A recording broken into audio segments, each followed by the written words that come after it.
아주 꽤나 오래전부터 간헐적으로 저에게 상담을 하고 계신 분이 있습니다. 이분은 비즈니스를 하고 계신 분인데요. 참 이상하게 어떤 일을 좋은 비즈니스 일이 나와가지고 시작을 합니다. 그러면 이게 흘러가는 게 정말로 잘 될 걸로 보이는데 뜻하지 않게 무슨 일이 생겨가지고 중간에 또 안 되고, 그러면 곧 얼마 안 있어서 또 좋은 일이 생겨요.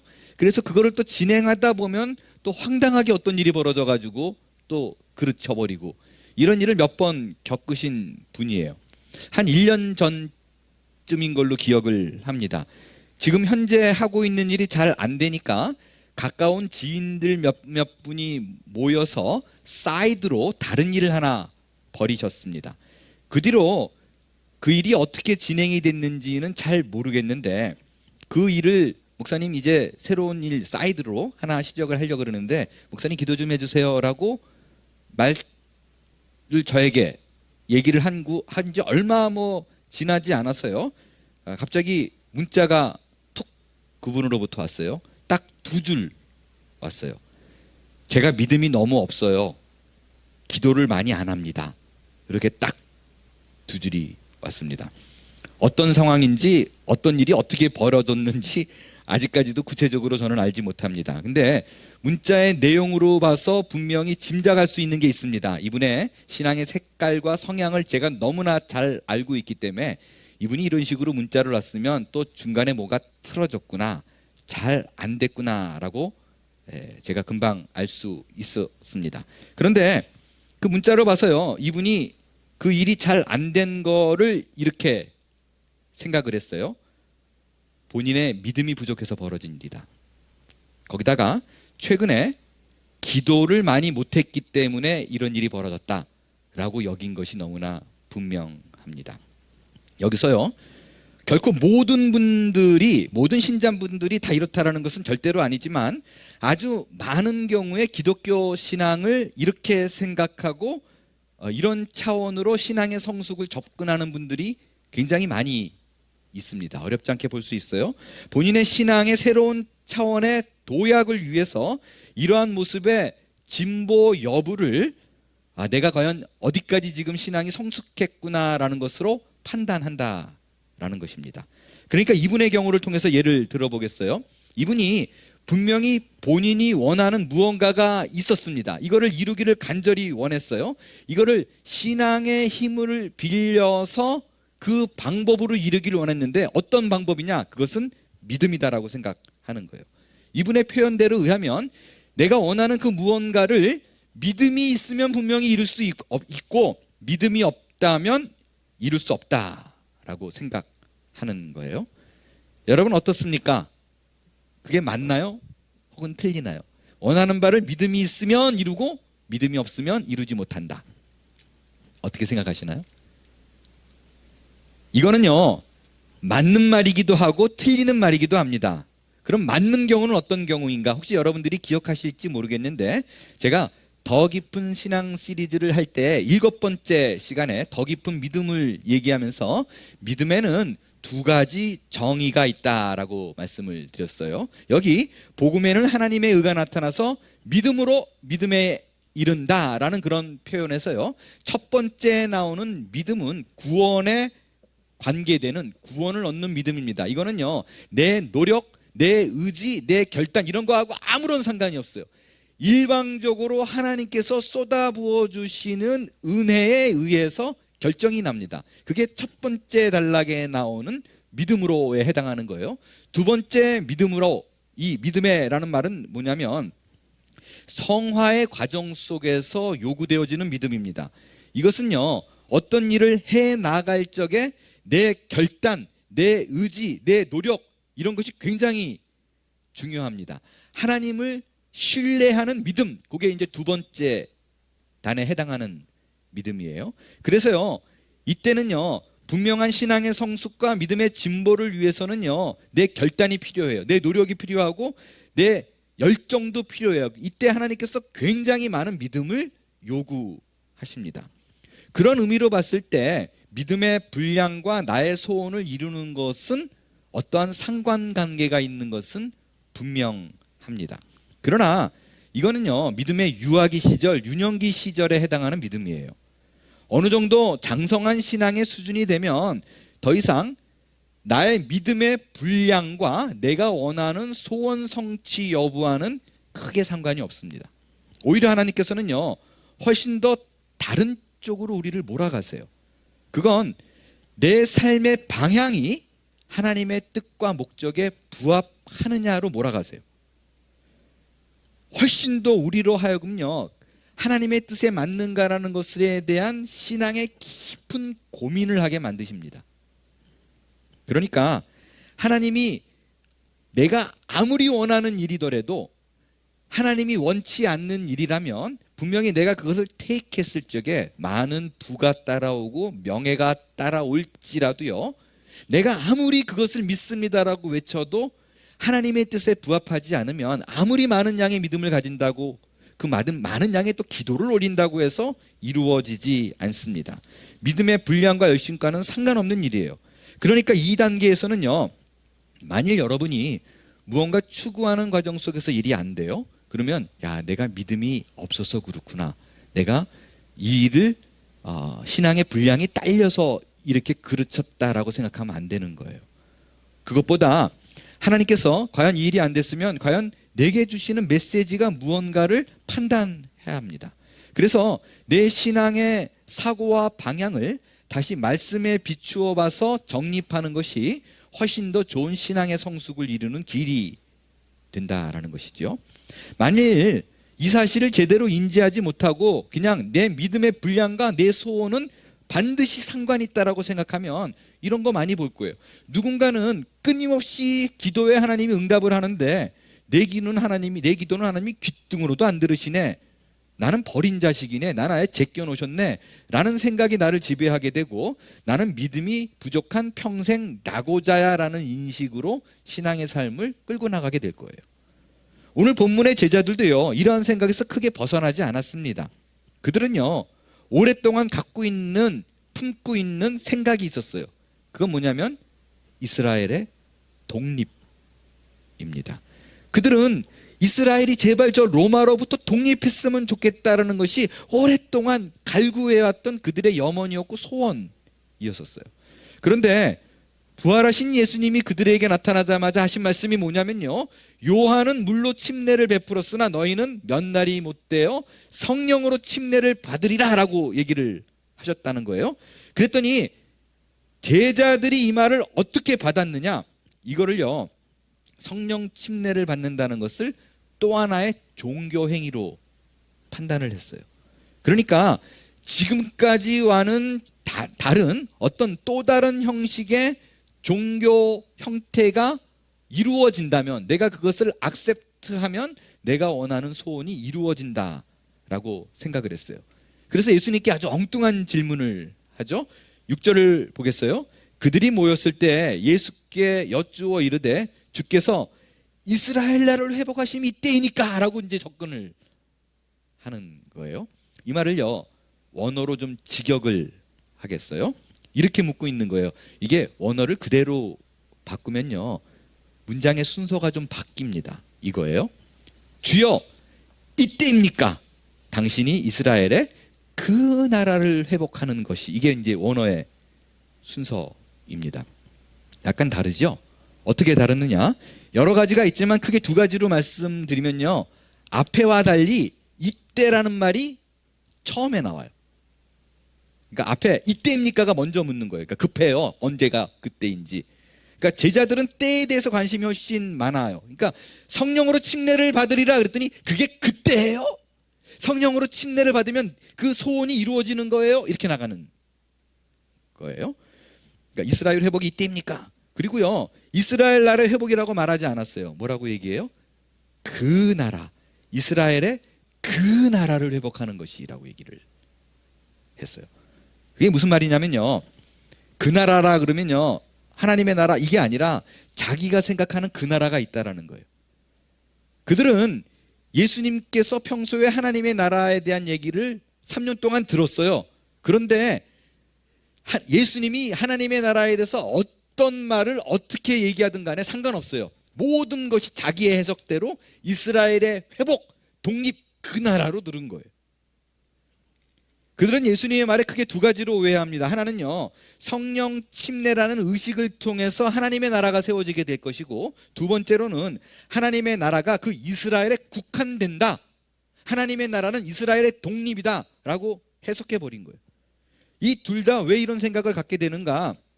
이거는요, 신앙이라는 것을 내 소원을 이루기 위한 도구로 딱 규정졌을 때 하나님의 그 넓은 의미의 말은 하나도 안 들리는 거예요. 그러니까 자기 신앙의 열심과 노력과 정성과 열정이 이 모든 것이 항상 어디로 흘러나가느냐? 내 소원을 이룰 수 있는 도구다. 그것을 국한하는 거예요. 그러니까 하나님의 나라에서 하나님의 뜻과 하나님이 어떤 방향을 쳐다보고 가리키는가, 이건 아무런 관심이 없어요. 하나님의 나라에 대해서 설명하고 계신 것이 어떻다고 얘기하고 뭐 아무 생각 없어요. 모든 것이 자기의 주관으로, 자기의 앵글로, 자기의 관점으로 해석을 해버리는 거예요. 나의 열정을 통해서 하나님의 나라가 이루어진다는 것이 아니라니까요. 나의 열정을 통해서 내 소원이 얼마나 만족해 될 것인가. 만일 하나님의 나라는 그 크고 놀라운 것이 나를 통해서 이루어진다 손 치더라도요, 내가 생각하는 곳에 내가 생각하는 기틀에 세워져야만 되는 거예요. 그 외에 딴 거는 아니에요. 다 거짓이고 허상이라고 생각하는 게 이들이 갖고 있는 신앙이에요. 자, 이런 신앙으로 우리가 하나님을 바라보고 신앙생활을 쌓아나갑니다. 매일같이 해나갑니다. 그럼 어떤 일이 벌어지는가? 하나님께서요, 그 기도에 응답을 합니다. 그런데 하나님께서 그 기도에 아무리 응답을 해도요, 내가 생각하는 방향과 내가 생각하는 형태가 있기 때문에 하나님이 내 기도를 안 들어줬다고 생각해요. 그럼 결론적으로 어떻게 되느냐? 무언가 자기 신앙에 원하는 모습의 형태가 안 이루어지면 내가 믿음이 없어서 안 됐다라고 생각하는 거예요. 이게 아니네, 하나님이 이게 아니었나 보다라는 생각이 없어요. 이렇게 되면 어떤 신앙의 모양으로 흘러가느냐? 이렇게 됩니다. 내가 믿음이 약해서 안 된 거잖아요. 그러면 이제 내 믿음을 더욱더 끌어올려야 돼요. 그러면 내 소원을 이루어야 되기 때문에 이 성령 침례같이 불같이 하늘에서 떨어지는 뭐가 something special을 요구하게 돼요. 하나님, 내게도 무언가 다른 것을 보여주옵소서. 불같은 무언가를 뜨겁게 하소서. 그래서 또 다른 능력을 받아서 결론적으로는 그 능력을 통해서 내가 원하는 소원을 이루어야 돼요. 그렇지 않으면 아까 처음에 말했던 그분처럼 내가 믿음이 약해서 기도 많이 안 해서 안 되는구나, 더 많이 기도하고 더 많은 something special 이거를 내게 내려주옵소서, 이렇게 나간다니까요. 그러니까 하나님이 내가 부족해서 그래 그러면 신앙생활이 항상 또 다른 자격지심을 자아내게 돼요. 나는 안 돼, 나는 안 돼. 아니라고요. 하나님께서요, 여러분의 기도 응답을 안 하시는 것도 아니고요, 대부분의 경우는요, 응답을 하시는데 내가 바라보고 있는 것과 방향이 다르기 때문에 알아듣지 못하는 게 거의 대부분이라고 저는 생각을 합니다. 그럼 내가 원하는 기도의 모양과 내가 원하는 어떤 소원이 이루어지지 않았을 때 도대체 모르겠다, 하나님이 원하는 것이 뭔지 모르겠다라고 그럴 적에 어떻게 해야 되나요? 다른 거 없어요. 역시 기도해야 됩니다. 왜입니까? 라고 물어야 돼요. 이제는 하나님의 음성을 밝히 들을 수 있도록 하나님, 내게도 주께서 가리키는 그 손가락을 보게 해 주옵소서. 내가 원하는 것은 어떤 식으로 나가야 됩니까? 거기를, 그 방향을 내 소원보다 앞서 물어야 된다라는 것입니다. 어떻게 마음과 생각을 비우고 기도해야 되나? 하나님께서 원하시는 신자의 기도의 삶, 신앙의 삶 어떤 모양인가? 우리 7절을 같이 함께 읽겠습니다. 시작. 이르시되 때와 시기는 아버지께서 자기의 권한에 두셨으니 너희의 알 바가 아니요 라고 되어 있어요. 신앙의 삶이 제대로 걸어가느냐라는 부분에 있어서 우리가 명확히 이해해야 될 게 뭐냐면 아버지 권한에 대한 이해가 필요합니다. 제자들이요, 이스라엘 나라를 회복할 때가 이때요 라고 물으니까 예수님이 뭐라 그랬냐면요, 그건 아버지 권한에 있어, 너희 알 바 아니야 라고 대답을 하셨어요. 우리는요, 이 부분을요 쉽게 그냥 이렇게 받아들여요. 그래, 나는 몰라도 돼, 나는 몰라도 돼, 그냥 알아서 하시겠지 뭐. 이게 틀린 말은 아닌데요, 단순하게 내 소원과 하나님의 응답 그 관계를 에이, 나는 몰라도 돼 라고 여긴다면요, 맞는 말인데요, 그거는 굉장히 소극적인 신앙의 자세입니다. 그리고 결코 아버지 하나님과 나와의 관계 속에서 벌어지는 신앙의 성숙은 만들어지지 않아요. 여기서 예수님이 제자들에게 기도하는 모습은요, 말반이니까 이 모습을 기대하는 게 아니에요. 그분의 권한에 훨씬 더 많은 집중을 요구하는 얘기입니다. 아버지의 권한이라는 게 뭘까?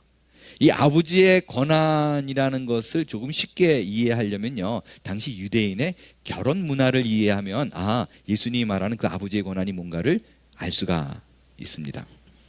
당시 유대인들은요, 결혼식을 할 적에 결혼을 2번 합니다. 처음에 먼저 신부 집에서 정혼식을 해요. 근데 그때는요, 법적인 부부가 되지만 합방을 하지 못해요.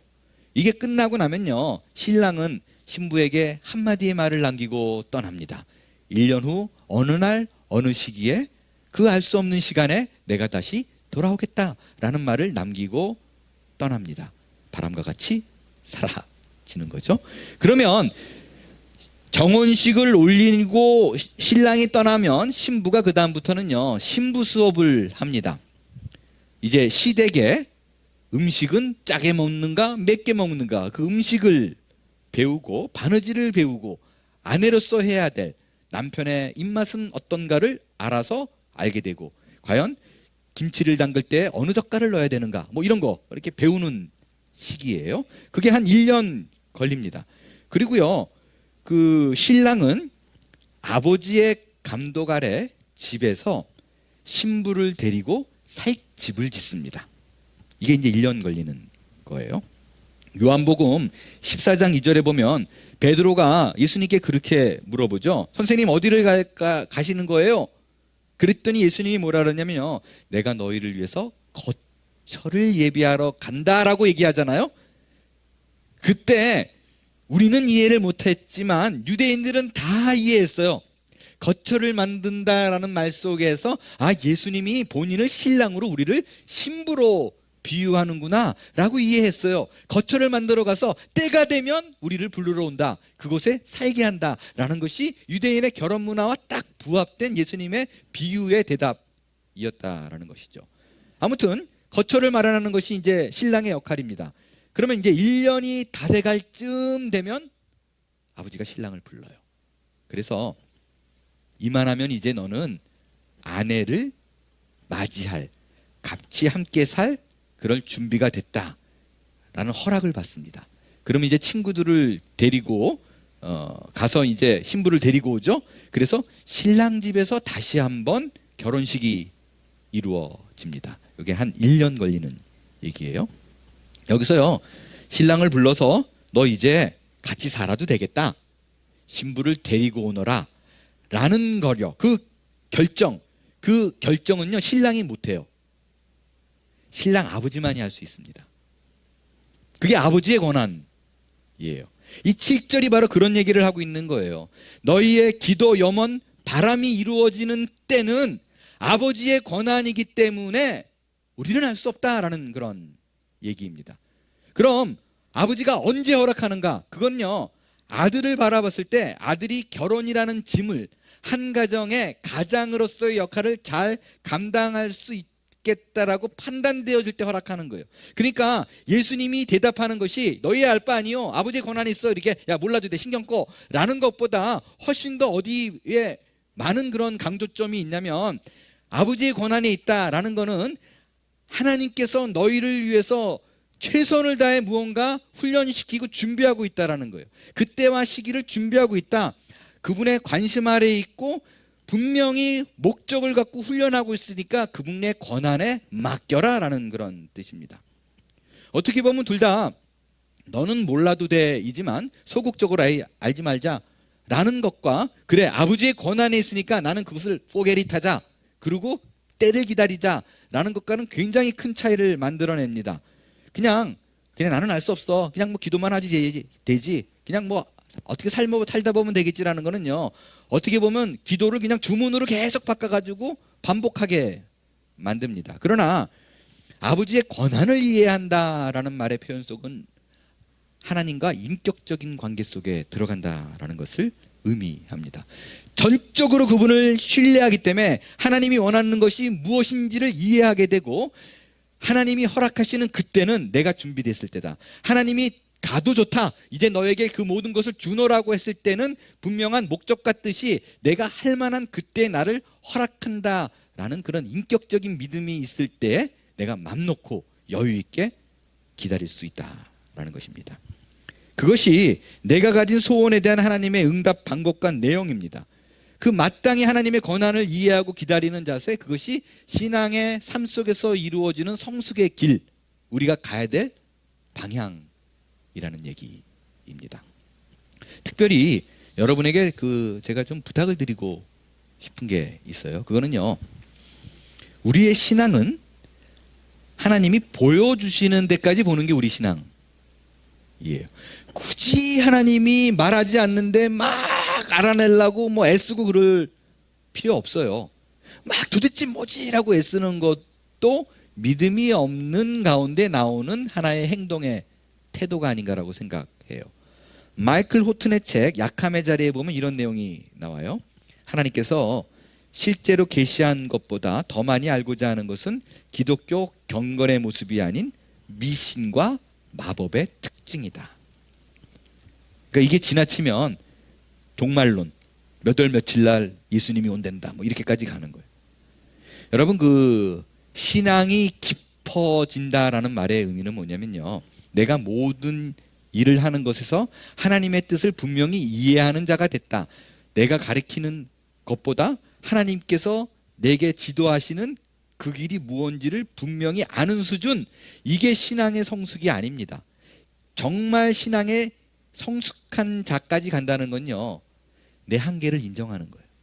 내 한계를 인정하는 거예요. 그리고 하나님의 주권에 나를 맡겨서 하나님, 당신의 뜻이 무엇입니까를 이해하고 마치 신랑이 아버지의 권한에 맞춰서 언제 지시하시나를 기다리는 여유 있는 마음, 그게 바로 신앙이 성숙한 자가 나타나는 자세요, 그 모양이라는 것이죠. 두 번째로 살펴보는 건요, 제자들의 소원은 이스라엘의 회복이었어요. 그런데 예수님은 이제 아버지의 권한이니까 그걸 알 필요가 없다라고 얘기를 했잖아요. 그리고요, 오히려 제자들에게 하나님의 비전을 제시합니다. 하나님의 비전, 그 계획은 무엇인가? 하나님의 비전과 계획 8절을 우리 같이 읽겠습니다. 시작. 오직 성령이 너희에게 임하시면 너희가 권능을 받고 예루살렘과 온 유대와 사마리아와 땅끝까지 이르러 내 증인이 되리라 하시니라. 이 8절에는요, 중요한 단어가 무지하게 많이 나와요. 성령, 권능, 땅끝, 증인. 제가 이 8절 하나로 몇 줄을 제가 설교하라도 할 수 있습니다. 예수를 믿은 후에 신자가 걸어가야 될 길을 아주 잘 보여주는 말씀의 선포예요. 그런데 여기에 정말 중요한 단어가 있는데요, 한국말 번역에서 그 단어 하나를 번역을 살짝 잘못하는 바람에 그 전체적인 내용에 있어서는 크게 변함이 없지만 강조에 있어서 조금 희석된 단어가 하나 있습니다. 그게 뭐냐면 그 오직이라는 단어예요. 오직 성령이. 오직이라는 단어가 헬라어로 알라라는 그런 단어인데, 영어로요, 오직이 알라가 only가 아니에요. but입니다. 그러나 라는 뜻이에요. 그래서요, 이 개역 성경 이후에 출간된 모든 번역본들은 only, 오직이라고 번역 안 했어요. 다 그러나로 번역이 되어 있습니다. 영어 성경은 하나도 예외 없이 다 but로 번역이 되어 있어요. 여러분, 이 단어가 왜 중요하냐면요, 그러나라는 그 말 자체가 접속부사잖아요. 이 그러나라는 접속부사가 언제 쓰이느냐, 앞에 한 내용과 완전히 상반되어지는 내용, 반대의 내용이 이어질 때 but, 그러나가 쓰여지는 겁니다. 그러니까 이 앞절에는 무슨 얘기가 나왔냐면, 제자들이 자기의 소원, 바램, 이스라엘의 독립 이런 거를 외쳤어요. 그것과 상관없는 얘기가 흘러간다라는 것을 암시하는, 보여주는, 그게 알라 버트 시작하는 거예요. 그래서 예수님이 그 말을 받아서 소원 막 염원 이런 걸 얘기를 하니까 뭐라고 얘기하냐면, 신자란 너희 소원이 중요한 게 아니다. 그건 아버지의 권한에 맡겨버려. 그리고 하나님이 관심 있는 것은 이것이다 라고 그 반대의 내용을 얘기해요. 그 반대의 내용, 그 신자의 삶이 뭐냐? 증인의 삶이다 라고 얘기를 합니다. 그러니까 우리가 누군가 봤을 때, 야, 이 사람 진짜 신자다, 야, 이 사람 신앙 정말 대단해 라는 기준이, 야, 이 사람 정말 기도를 하면 정말 뭐 모든 게 다 이루어져, 야, 이 사람 뭐 영역이 있는 것 같아, 기도를 하면 병도 낫고, 누군가에 가서 기도를 하면 뭐 부자가 되고, 뭐 이런 거를 봐서 이 사람이 되게, 우리 세계의 말로 영빨 있네, 야, 믿음 좋다, 신앙 좋다로 구분하지 않는다라는 거예요.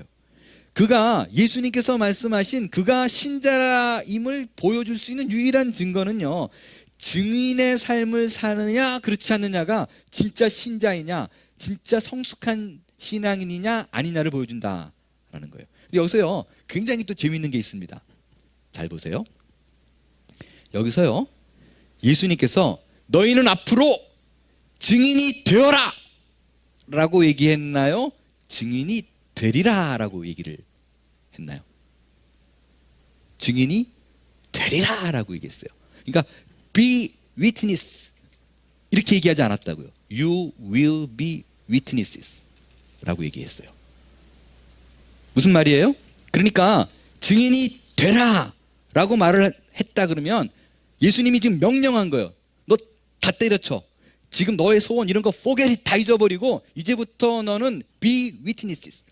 이제는 무조건 너는 증인이 되는 삶을 살아야 돼. 명령한 거예요. 그래서 종된 우리는 예수님이 명령하니까, 주인님이니까 그냥 종된 삶이 우리에게 의무로 주어지는 거예요.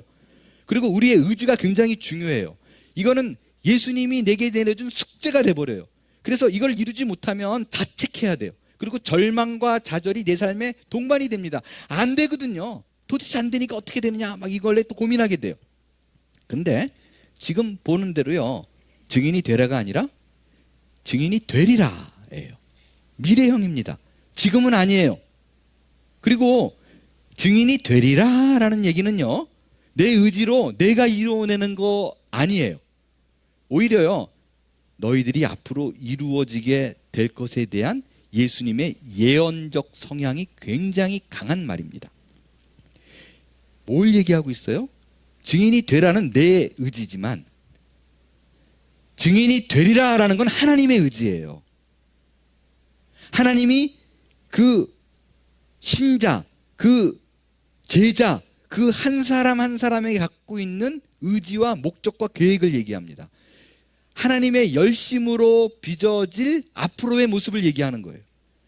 이 일은 어느 순간요, 그러니까 하나님께서 어떤 한 사람을 향해서 제자로 만드는 건요, 그렇게 되리라고 했을 적에 만드는 거는요, 돌단을 하나하나 쌓아가듯이 점진적으로 이루는 사람이 있는 반면에, 어느 순간 그냥 불을 받아가지고 찬양하다가 그든지 아니면 생뚱맞게 사람들은 멀뚱멀뚱 다 졸지언정 그 사람에게 같이 그냥 불같이 임해가지고 한순간에 그 사람이 이제부터 내가 주의 길로 가리라고 변화받을 수도 있습니다. 그건 뭐 사람마다 달라요. 그러나 중요한 거는요, 이 되리라라는 말에서 알 수 있는 것은 신자의 삶에 하나님께서 끊임없이 개입하고 의지를 행하고 있어, 내가 그렇게 할 거야 라는 것이 강조되는 말이라는 거죠. 여러분, 이 사실은요, 우리에게 그렇구나, 내 의지는 그닥 중요하지 않구나, 정말 자유롭네요, 하나님이 나를 빚어주겠네요, 아유 감사하네요 라는 어떤 자유의 말도 있지만요, 또 다른 얘기로 하면요, 이게 굉장히 기대도 되지만 긴장도 해야 될 내용입니다. 왜냐하면 보세요, 여러분, 그 증인이라는 단어의 정의가 뭐죠? 증인이란 뜻이 뭐냐면요, 경험한 바를 그대로 진술하는 사람이에요. 그러니까 증인이 되려면 반드시 그 앞에 선행 조건이 있어요. 뭐냐? 뭔가를 경험해야 돼요. 반드시 느껴야 돼요. 반드시 보고 듣고 알아야 돼요. 그 선행 조건이 있는 사람만이 증인이 될 수 있어요. 머릿속에 있는 것 갖고는 안 돼요. 반드시 알아야 돼요. 겪어야 돼요. 그래야 그게 증인이에요. 근데 예수님께서 너를 증인으로 만들 거라고 얘기해요. 그 말은요, 우리의 삶 속에서 분명히 하나님이 살아계시고 능력 있고 전적으로 하나님만을 의지하는 사람으로 만들어버리겠다는 의지의 표현이기도 한다는 거예요. 그렇기 때문에 엄밀히 말하면요, 신자의 삶은 예수를 믿지 않는 삶보다 훨씬 더 고달플 수 있어요.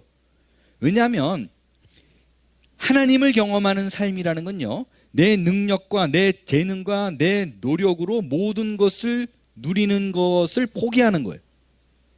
그게 안 된다는 것을 아는 것까지 몰아갈 거예요.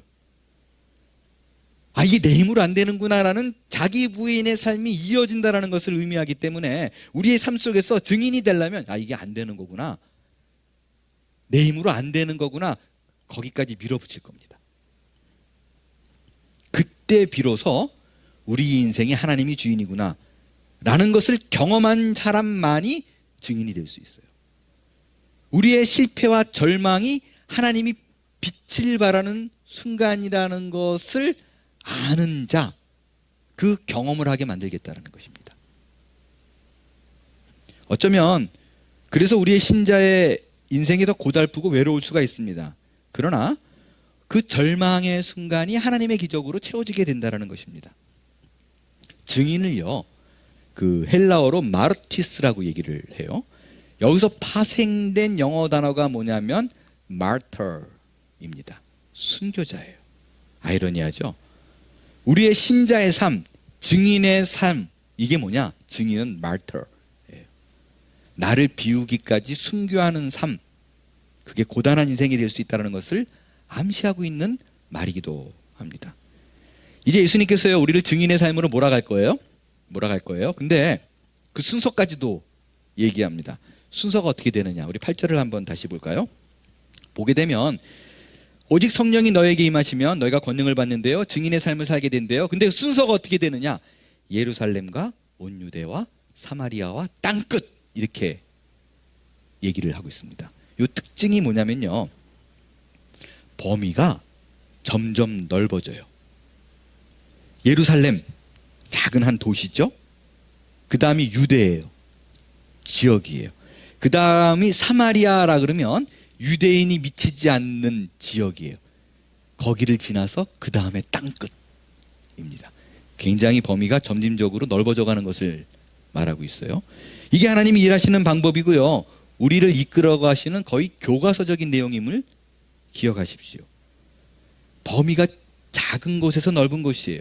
이 순서를 뒤바뀌거나 뭐 갑자기 점핑하거나 그러는 경우가 없는 건 아닌데 거의 이거를 하나님이 원하세요. 그러니까 여러분들, 내가 혹시나 오늘 말씀을 듣다가 그래, 마터 한번 죽어보자, 순교자의 결심으로 내가 증인의 삶을 살아보리라 라고 결심한 분이 계신다면요, 큰 것부터 하려고 그러면 안 돼요. 작은 것부터 시작해야 돼요. 처음에 가정, 그 다음에 지인들, 그 다음에 동료, 그 다음에 지역. 우리의 삶이 이렇게 점차적으로 넓어가는 증인의 삶을 살기를 원하는 거죠. 그냥 이 가정을 뛰어넘어가지고 내가 뭔가 큰 거 한 건 하리라 이렇게 하면 안 된다고요. 이렇게 하면 안 돼요. 예루살렘과 온 유대와 사마리아와 땅끝. 제가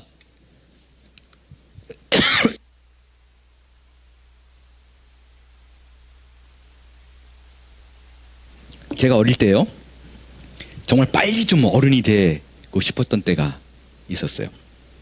아마 4살, 5살 때 기억인 것 같아요. 아무튼 그땐 정말 빨리 어른이 되고 싶었어요. 그 이유는요, 그 당시 제가 정말로 좋아하는 아이스크림이 있었습니다. 브라보콘이라고 혹시 기억하시나요? 12시에 만나요 브라보콘, 둘이서 만나요 브라보콘. 이거 혹시 기억하시는지 모르겠어요. 그러니까 이 아이스크림이요, 브라보콘이라는 아이스크림입니다.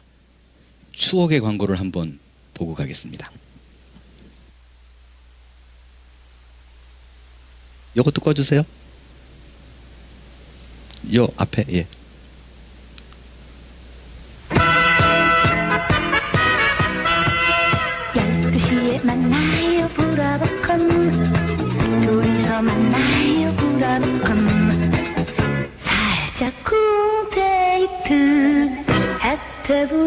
con, bravo, bravo con, 혜태 bravo con. 아이스크림은 혜태, 아이스크림은 혜태.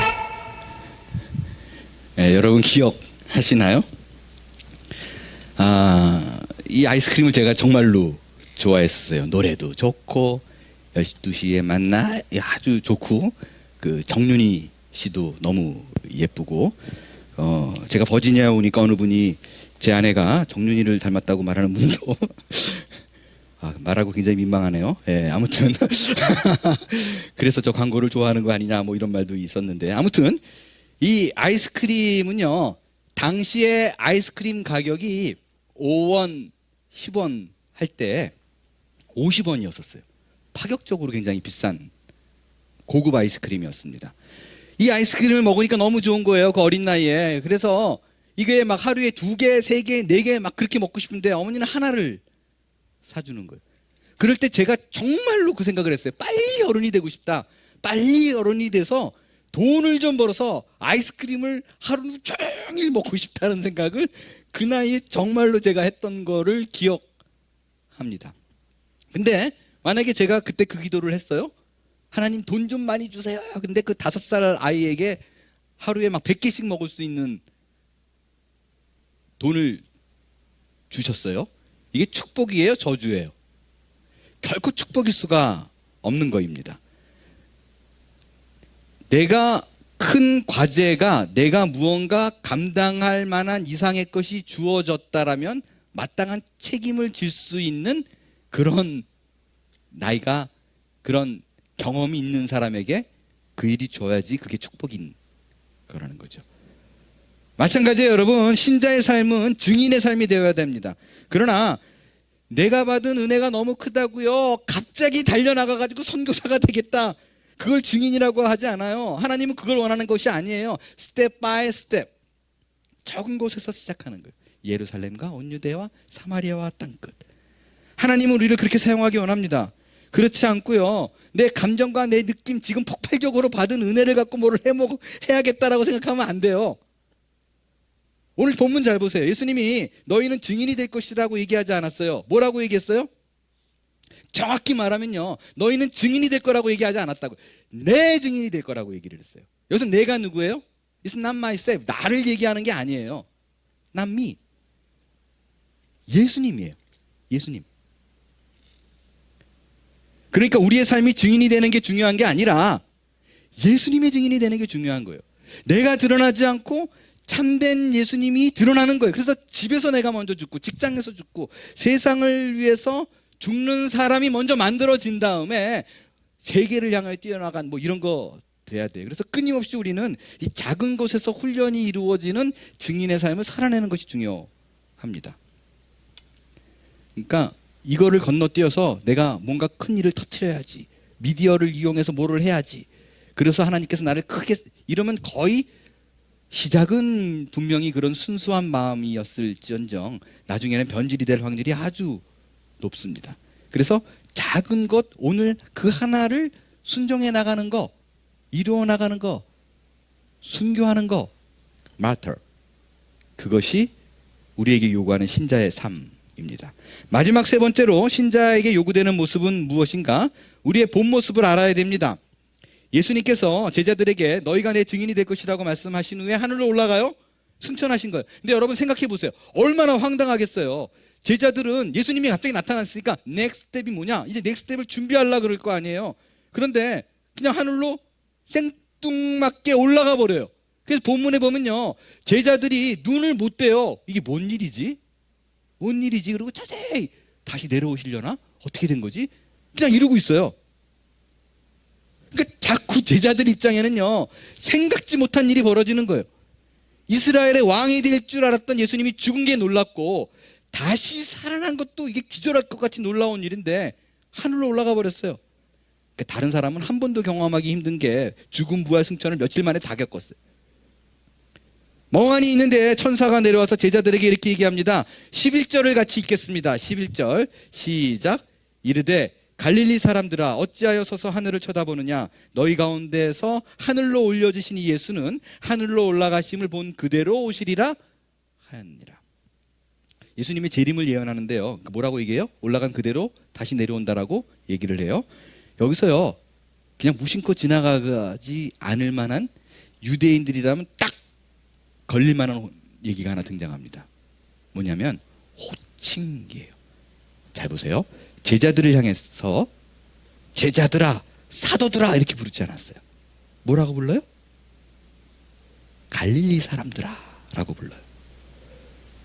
이게 들은 사람 입장에서는 유쾌하지 않은 얘기라는 거 혹시 아십니까?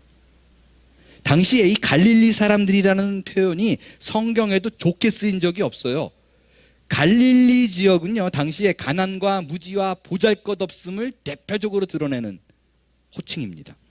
요한복음에 보면 빌립이 나다나에게 가가지고 나다나엘에게 선지자를 만났다, 나사렛 예수 사람이다 라고 얘기하니까 빌립이 뭐라고 반응을 해요? 야, 나사렛에서 무슨 선한 것이나 이러고 얘기하잖아요. 왜 그랬느냐? 나사렛이라는 동네가 갈릴리 하부 도시예요. 갈릴리에서 선한 게 난다고? 무슨 소리야? 사도행전 2장에 보면요, 나중에 성령이 임하니까 제자들이 방언으로 각기 나라의 말들을 하기 시작하잖아요. 그때 사람들이 뭐라 그랬어요? 이 갈릴리 사람들이 저런 일을 벌이네? 아니, 그 무식하고 못 배운 사람들이 어떻게 우리나라 말을 하지? 라는 뜻이에요.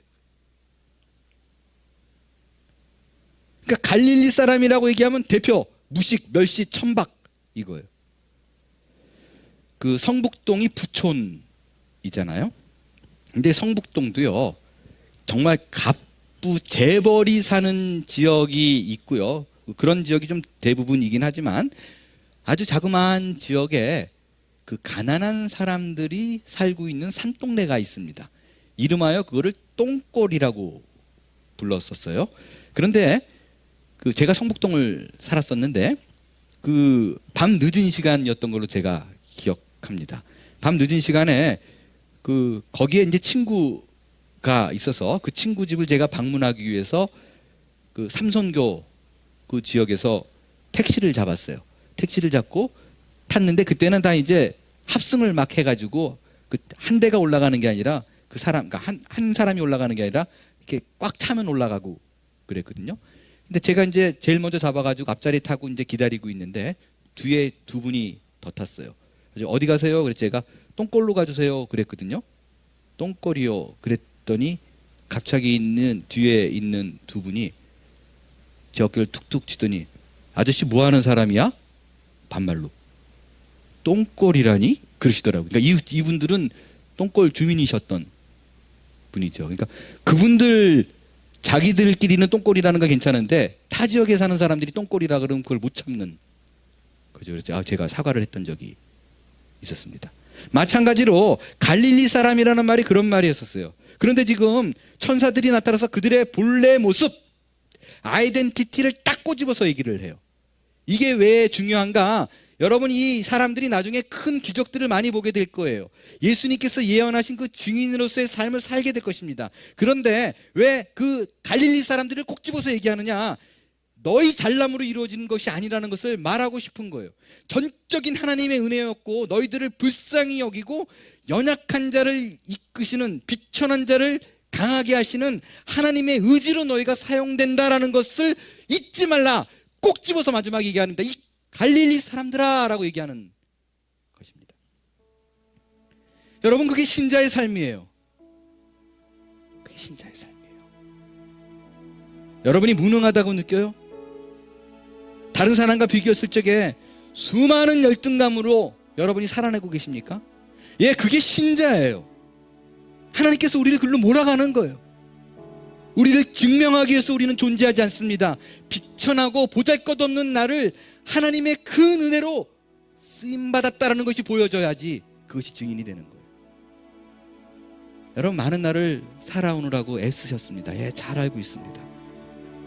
그러나 내가 지금 처해 있는 위치가 내가 만들었다는 생각, 그걸 버려야 됩니다. 다른 사람은 몰라도 여러분은 알 거예요. 여러분은 알 거예요. 그 순간, 그때 그 일이 벌어지지 않았다면, 내가 그때 그걸 택하지 않았다면 우리는 전혀 다른 삶을 살아가고 있을 것입니다. 여러분, 그걸 확인하는 자리가 증인의 삶이고 그게 신자입니다. 예수님을 핑계 삼아 나를 자랑하는 일을 멈추십시오.